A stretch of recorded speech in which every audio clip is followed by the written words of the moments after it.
Customer what is the trigger. Customer जर काही विकत घेत असेल आपल्याकडून तर तो का विकत घेतो आणि त्याचा ट्रिगर काय असतो. पहिली गोष्ट म्हणजे त्याला काहीतरी गरज असते. तर दुसरा विचार असतो की त्याला व्हॅल्यू फॉर मनी पाहिजे. तिसरी गरज असते रिलायबिलिटी, की तो ज्याच्याकडनं घेणार आहे whether that vendor is reliable or not. एखादा जर प्रोडक्ट मी घेत असेल तर त्याच्यावर मला एक्स्ट्रा व्हॅल्यू काय मिळते. म्हणजे जसं तुम्ही रेस्टॉरंट बिझनेसमध्ये आहात तर food is your business but parking is also your business ना. कारण जर पार्किंग नसेल तर रेस्टॉरंट चालणार नाही. तर असं प्रोडक्ट बरोबर आणखीन काय काय व्हॅल्यू आपण देऊ शकतो. तुम्हाला कम्फर्टेबल बनवणं गरजेचं आहे कस्टमरला, कारण त्याची एका गरजेमागे अनेक गरजा असतात, पूर्ण करता आली पाहिजे तुम्हाला. फॉर एक्झाम्पल तुम्ही चांगलं उदाहरण दिलं. कस्टमर पर्सोना हा जो प्रकार असतो तो कसा क्रिएट करायचा, कसा ओळखायचा. कस्टमर पर्सोना आणि सस्पेक्टिंग ॲट डिफरंट लोकेशन्स. माझा कस्टमर कुठे कुठे असू शकतो. टार्गेट ऑडियन्स करणं गरजेचं आहे. तुम्ही एका तमिळ माणसाला मराठी गाणं दिलं ना तर त्याला काहीच समजणार नाही, आणि मराठी माणसाला तमिळ गाणं दिलं तर तरी त्याला काय समजणार. आपल्याला असं दिसतं की बरेच उद्योजक आपल्या परीने ना आपले आपले कस्टमर शोधत असतात आणि दॅट इज लाईक फिशिंग. म्हणजे आपण एक एक एक एक कस्टमर जोडत असतो. Look alike customer. Look alike चहावाल्याच्या बाजूलाच वडापाववाला असतो की वडापाव खाल्ल्यानंतर माणूस चहा पिणार. या कोलॅबरेशनने किती फास्ट ग्रोथ होऊ शकते. जबरदस्त फास्ट ग्रोथ होऊ शकते. तर उद्योग यश ह्या आपल्या यूट्यूब चॅनलवर आपण मराठी उद्योजक आणि यंग एंटरप्रेनर्स यांच्यासाठी जे day to day business challenges येतात त्याच्यावर आपण चर्चा करतो आणि वेगवेगळे विषय घेतो. आणि आपल्यावर असतात प्रत्येक वेळी राजेश अथायडे सर, आणि आपण त्यांच्याकडनं जाणून घेणार आहोत वेगवेगळ्या विषयांवरचं एक deep insight into the strategy of business. तर आज आपण विषय घेतोय की कस्टमर सायकोलॉजी. सर, आज कस्टमरला समजणं किंवा कस्टमरचा माइंड समजणं खूप अवघड झालेलं आहे. आणि त्याची बाईंग जी सायकोलॉजी आहे की why a customer buys from मी.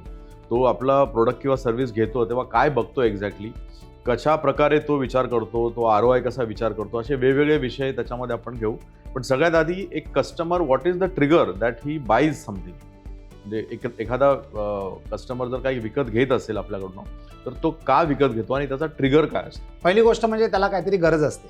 म्हणजे त्याच्याकडे गॅप आहे. जी वस्तू त्याला पाहिजे ती त्याच्याकडे नसल्यामुळे ती गॅप त्याला जाणवते. ज्या दिवशी त्याला ती गॅप जाणवली त्याला ती वस्तू पाहिजे असते.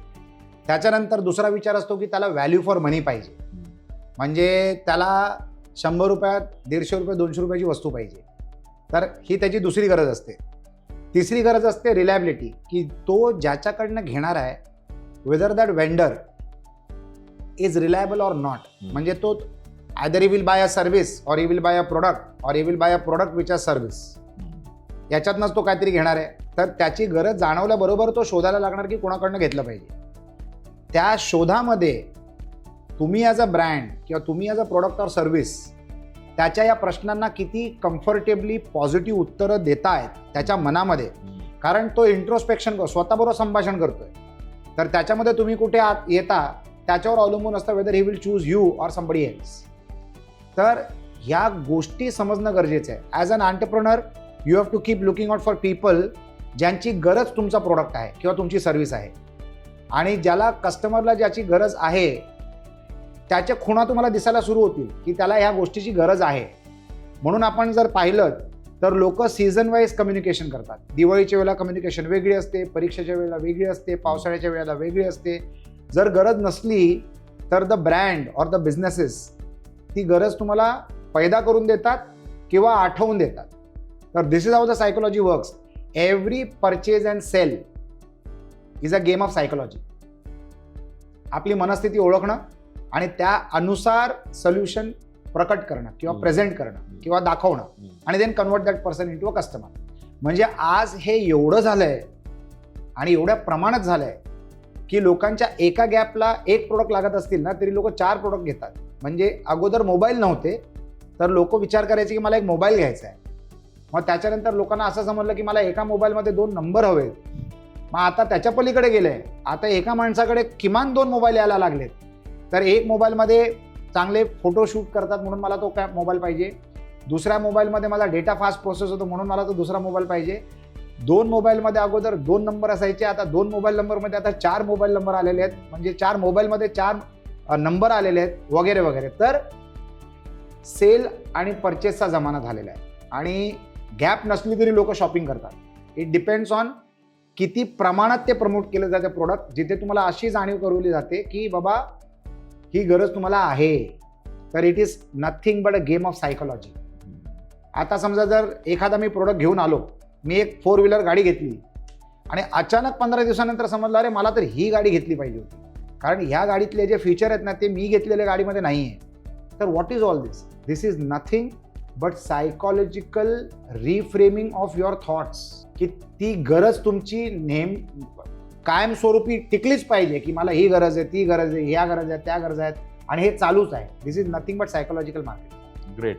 तो जसं असं म्हटलं जातं की कस्टमरला एक प्रोडक्ट घ्यायचं नसतं, तर तो प्रोडक्ट त्यांच्या आयुष्यातला कुठला प्रॉब्लेम सॉल्व्ह करतोय ते त्यांना महत्त्वाचं असतं. म्हणजे लोकांना फक्त चांगला पिझ्झा नको आहे, तो 20 मिनिटात पण हवा आहे. That is the problem really solving. So आपला प्रोडक्ट आणि आपली सर्व्हिस, आपण जो प्रोडक्ट देतोय त्यापेक्षा कस्टमरचा कुठला प्रॉब्लेम सॉल्व्ह करतोय, आणि that is the real USP. त्यामुळे pizza is not the solution, pizza is not the product, the 20 minute is the product त्याच्यामध्ये. तर कस्टमर ह्या व्हॅल्यूज काय काय बघतोय एक्स्ट्रा, म्हणजे एखादा जर प्रोडक्ट मी घेत असेल तर त्याच्यावर मला एक्स्ट्रा व्हॅल्यू काय मिळते. म्हणजे जसं तुम्ही रेस्टॉरंट बिझनेसमध्ये आहात तर food is your business, but parking is also your business नाव, कारण जर पार्किंग नसेल तर रेस्टॉरंट चालणार नाही. तर असं प्रोडक्ट बरोबर आणखीन काय काय व्हॅल्यू आपण देऊ शकतो? तुम्हाला कम्फर्टेबल बनवणं गरजेचं आहे कस्टमरला, कारण त्याची एका गरजेमागे अनेक गरजा असतात, ते तुम्ही पूर्ण करता आली पाहिजे तुम्हाला. फॉर एक्झाम्पल तुम्ही चांगलं उदाहरण दिलं, फक्त पिझ्झा नको हवे तर पिझ्झा 20 मिनिटात हवे. मी त्याच्या पलीकडे जाऊन सांगतोय, पिझ्झा हवंय 20 मिनिटात हवंय, हेल्दी हवंय, गरम हवंय, त्याच्यात वजन पण नाही वाढलं पाहिजे, ऍसिडिटी पण नाही झाली पाहिजे. म्हणजे तुमच्या गरजा ज्या आहेत ना ते वाढत चालल्यात, आणि असे प्रोडक्ट्स मिळतात, म्हणजे सांतेस पाकुझिनमध्ये तर नक्कीच मिळतात. तुम्हाला रागी पिझ्झा मिळतो किंवा कॉलीफ्लॉवर बेसचा पिझ्झा मिळतो वगैरे वगैरे.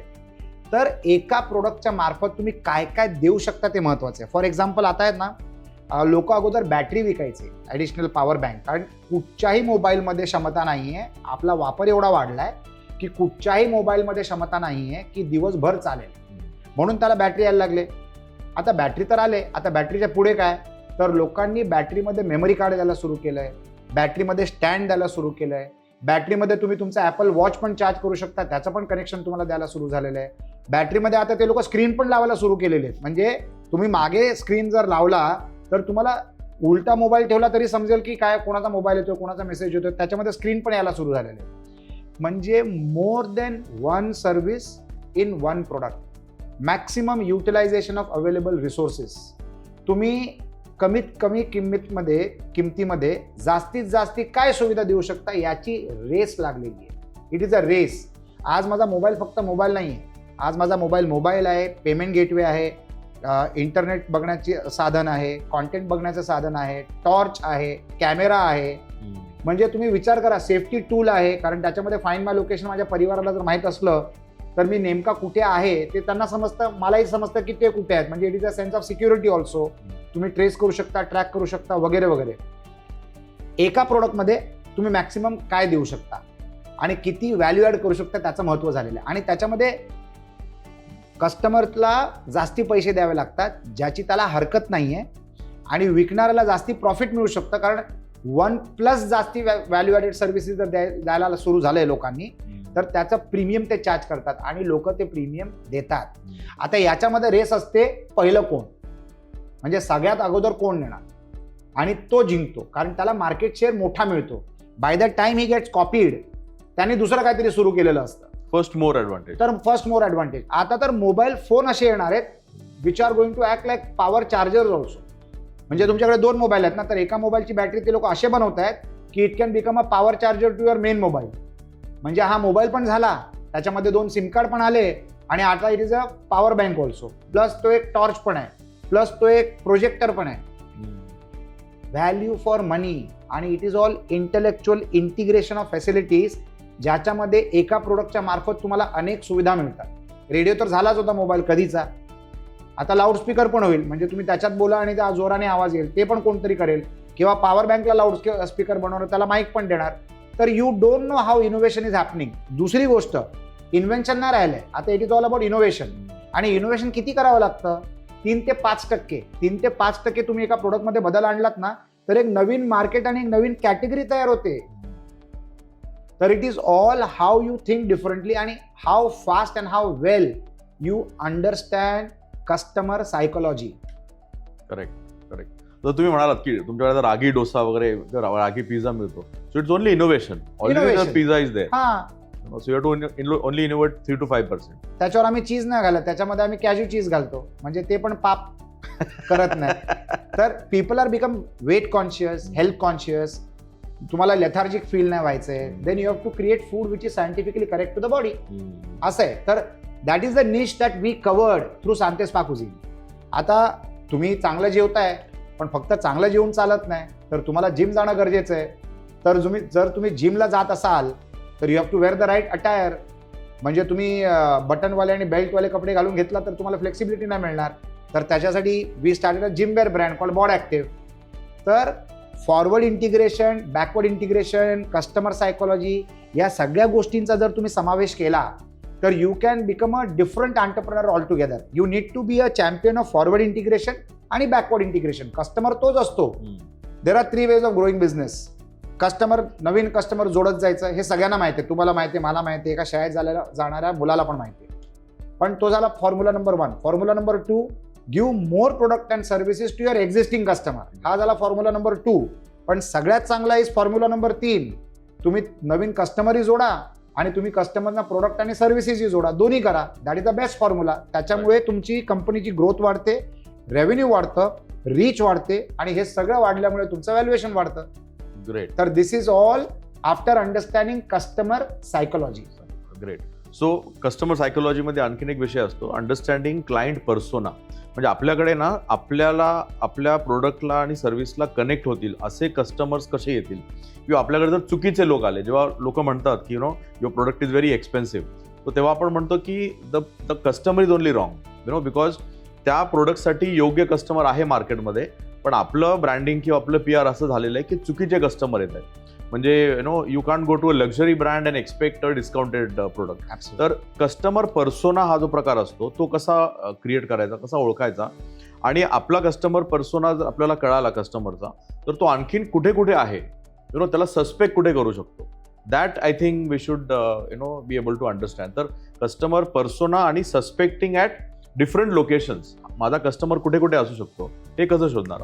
टार्गेट ऑडियन्स करणं गरजेचं आहे. तुम्ही एका तमिळ माणसाला मराठी गाणं दिलं ना तर त्याला काहीच समजणार नाही, आणि मराठी माणसाला तमिळ गाणं दिलं तर तरी त्याला काय समजणार नाही. बरोबर. तर you have to be right in your target audience mapping.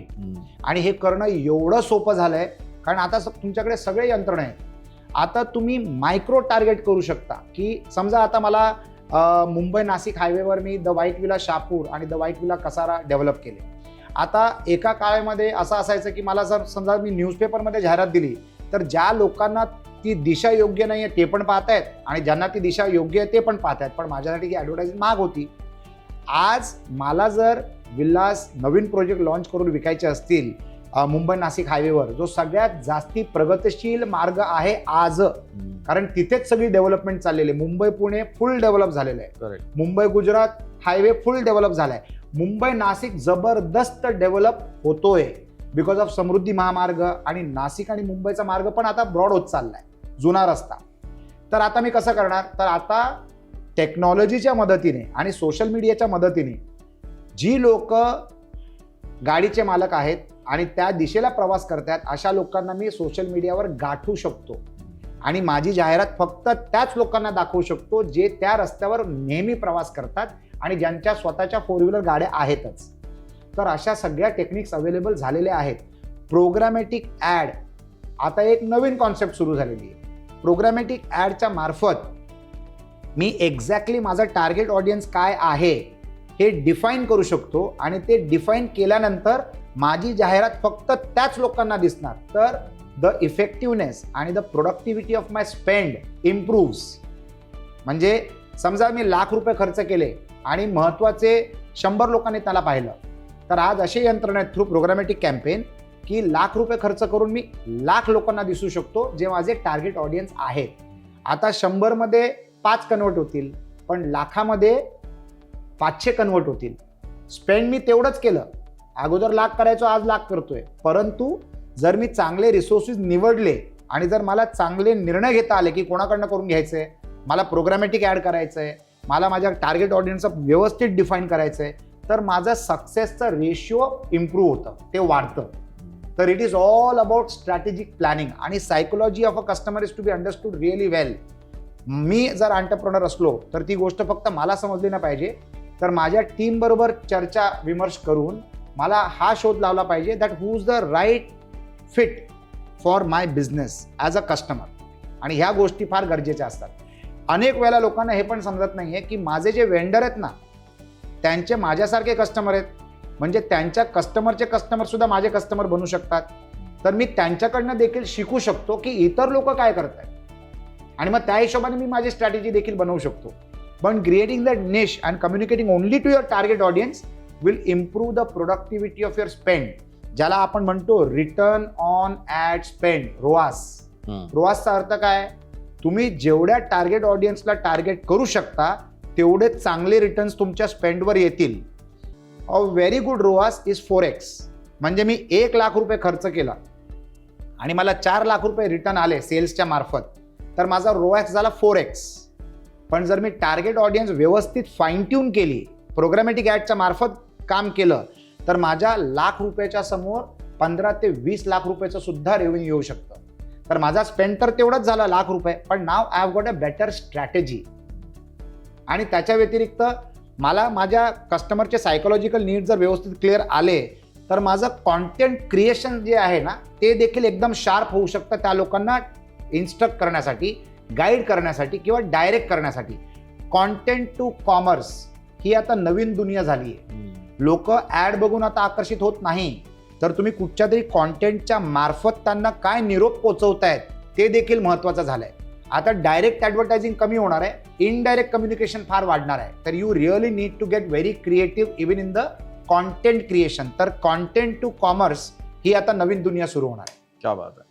So बऱ्याचदा ना आपल्याला असं दिसतं की बरेच उद्योजक आपल्या परीने ना आपले कस्टमर शोधत असतात आणि दॅट इज लाईक फिशिंग. म्हणजे आपण एक कस्टमर जोडत असतो. पण जर आपण सिमिलर सायकोलॉजीचे कस्टमर एकत्र बघितले तर असे दुसरे कुठले प्रोडक्ट्स आहेत तिकडे पण ते लोक आपलेच कस्टमर अवेलेबल आहेत. म्हणजे लुक अलाइक कस्टमर म्हणजे जसं रेस्टॉरंटच्या पुढे एक पानवाला असतो, म्हणजे रेस्टॉरंटमध्ये खाणार आणि नंतर घेऊन पान खाणार, कारण दोघांचे कस्टमर सेम आहेत. चहावाल्याच्या बाजूलाच वडापाववाला असतो की वडापाव खाल्ल्यानंतर माणूस चहा पिणार. तर कस्टमर सायकोलॉजी सिमिलर आहेत. अशा बिझनेसनी एकत्र येऊन हे जे कोलॅबरेशन हल्ली करतात, so how important is collaborating with the right products, ज्यांचे कस्टमर आणि माझे कस्टमर सेम असू शकतात. या कोलॅबरेशननी किती फास्ट ग्रोथ होऊ शकते? जबरदस्त फास्ट ग्रोथ होऊ शकते. म्हणून तर आपण मॉलमध्ये सगळे चांगले ब्रँड्स एकत्र येतात. That is nothing but creating an ecosystem. कारण या ब्रँडचा खरीदार त्या ब्रँडचा खरीदार असतो, त्या ब्रँडचा खरीदार त्या रेस्टॉरंटमध्ये जातो, त्या रेस्टॉरंटमध्ये जाणारा माणूस त्या टाईपची घड्याळं विकत घेतो.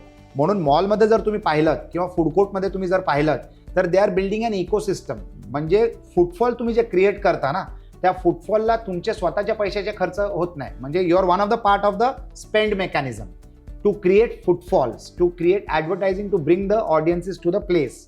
म्हणून मॉल कल्चर चांगला चालतो. High street is another format of open mall. High street म्हणजे एका लाईनीमध्ये सगळी चांगली दुकानं असतात, जसं खाऊ गल्ली म्हणतो, ज्याला आपण खाऊ गल्ली म्हणतो. किंवा हाय स्ट्रीट म्हणजे बांद्रा लिंकिंग रोड, सगळे मोठे brand, that is an open mall. एक मॉल कसा असतो? Covered infrastructure, air condition covered infrastructure, जिथे तुम्ही एकदा शिरलात की तुम्हाला सगळी दुकानं एकत्र मिळतात. पण काही लोकांना मॉलमध्ये जायला नाही आवडत. तर त्याच्यामुळे हाय स्ट्रीट कल्चर जे परदेशी फार फेमस आहे ते देखील आज भारतामध्ये एकदम पॉप्युलर व्हायला सुरू झालेले आहेत. मुंबईला, पुण्याला, नागपूरला लोक हाय स्ट्रीट क्रिएट करायला लागलेले आहेत. मोठे ब्रँड्स जे बाजूला सगळे टॉप क्वालिटीचे ब्रँड्स येतात. त्यांच्या बाजूला प्रीमियम आईस्क्रीम स्टोर्स येतात, प्रीमियम रेस्टॉरंट्स येतात, प्रीमियम ज्वेलर्स येतात. तर they are creating a open market area where people go for shopping. जसं बोरिवलीला ते दागिनेवाले सगळे एका लाईनीमध्ये LT रोडवर आहेत. सगळे सोनार तुम्हाला तिकडे भेटतात. जवेरी बाजारला सगळे सोनार तुम्हाला एकत्र भेटायचे. तर this kind of high street culture is also being created आणि दिस इज म्युच्युअल बेनिफिट. म्हणजे माझ्या कष्टाने तुम्हाला फायदा होतो, तुमच्या कष्टाने मला फायदा होतो. कष्ट म्हणजे जे तुम्ही पैसे खर्च केलेत आणि ते पैसे नक्कीच तुम्ही कष्टानेच कमवलेले आहेत. तर मार्केटिंगचा कॉमन बेनिफिट होतो सगळ्यांना. तर अशा टाईपचं कल्चर सुद्धा डेव्हलप झालेलं आहे, ज्याला कॉमन बेनिफिटमध्ये बेनिफिट होतो. आता एका काळाला मी सेंट अँजेलोस कम्प्युटर्स लिमिटेड चालवायचो. तर माझं क्लास निवडायची पद्धत अशी होती की जिथे सगळ्यात जास्ती कम्प्युटर क्लासेस असायचे मी तिथेच जाऊन जागा विकत घ्यायचो भाड्यावर. म्हणजे जागा मी भाड्यावर घ्यायचो. त्याचं भाडं जास्ती असायचं. 2 टाईपचे लोक आहेत. ते एक पद्धतीचा माणूस काय म्हणतो, एक एंटरप्रेन्योर काय म्हणतो, इथे भरपूर कॉम्पिटिशन आहे, इथे दुकान उघडायला नको, कुठेतरी लांब उघडायचं, आणि त्याचं यश फार स्लो वेगाने चालतं. पण एखादा असा व्यक्ती असतो जो थिक ऑफ कॉम्पिटिशनमध्ये जाऊन बसतो आणि फास्ट ग्रो करतो. का? कारण इतर लोकांच्या कष्टाचा फायदा त्याला होतो. It is just catching like a Mumbai local ट्रेनमध्ये जर मी उभा राहिलो, आता मी पेलवान नाही आहे 50 लोकांना अडवण्यासाठी, पण मी हलका आहे 50 लोकांना मला उचलून आतमध्ये घेऊन जाण्यासाठी. जी गर्दी तुम्हाला लोटून आतमध्ये घेऊन जाते त्याच्यामध्ये तुम्हाला फक्त डायरेक्शन द्यावं लागतं की तुम्ही आतमध्ये शिरता. That is the advantage of being amongst competition. त्यांच्या ताकदीचा फायदा तुम्हाला होतो आणि तुमचा धंदा वाढू शकतो. जरी त्याचं प्रीमियम द्यायचं असलं ना, तरी बी amongst the most successful brands around you and automatically you will be chosen by their customers. Great. I think अशाच वेगवेगळ्या टॉपिक्सला घेऊन आपण प्रत्येक वेळी येत असतो आणि असाच एक इंटरेस्टिंग टॉपिक पुढच्या पॉडकास्टमध्ये पण आपण घेऊ. Thank you very much. Thank you so much.